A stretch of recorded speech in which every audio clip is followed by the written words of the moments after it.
श्री अनन्तपद्मनाभ मङ्गलस्तोत्रम्। श्रीः कान्ताय कल्याणनिधये निधेऽर्थिनां श्रीशेषशायिने अनन्तपद्मनाभाय मङ्गलम्।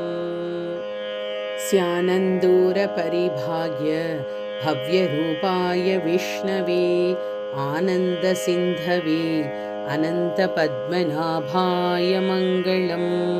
हेमकूटविमानन्तः भ्राजमानाय हारिणे हरिलक्ष्मीसमेताय पद्मनाभाय मङ्गलम्। श्रीवैकुण्ठविरक्ताय शङ्खतीर्थाम्बुधिः तटे रमया रममाणाय पद्मनाभाय मङ्गलम्। अशेषचिदचिद्वस्तु शेषिने शेषशायिने अशेषदायिने अनन्तपद्मनाभाय मङ्गलम्। यत्पदं परमं सेव्यं सदा पश्यन्ति सूरयः सेनापतिमुखास्तस्मै पद्मनाभाय मङ्गलम्। चतुर्मुखेश्वरमुखैः पुत्रपौत्रादिशालिने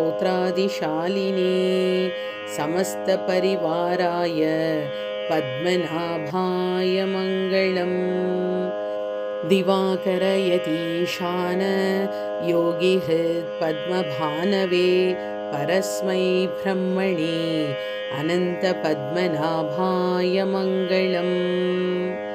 पराङ्कुशप्रबन्धोक्ते प्रथिताय परमात्मने पूर्णाय महते अनन्तपद्मनाभाय मङ्गलम्।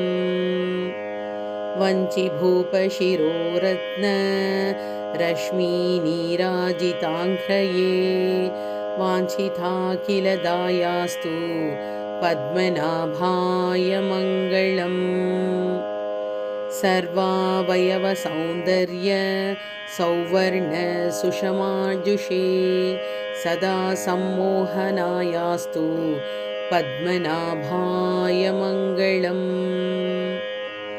योगेश्वराय कृष्णाय नरसिंहाय योगिने योगमुद्राभिरामाय पद्मनाभाय मङ्गलम्। अनन्तपुरनाथाय निरन्तरदयामुचे अनन्तपद्मनाभाय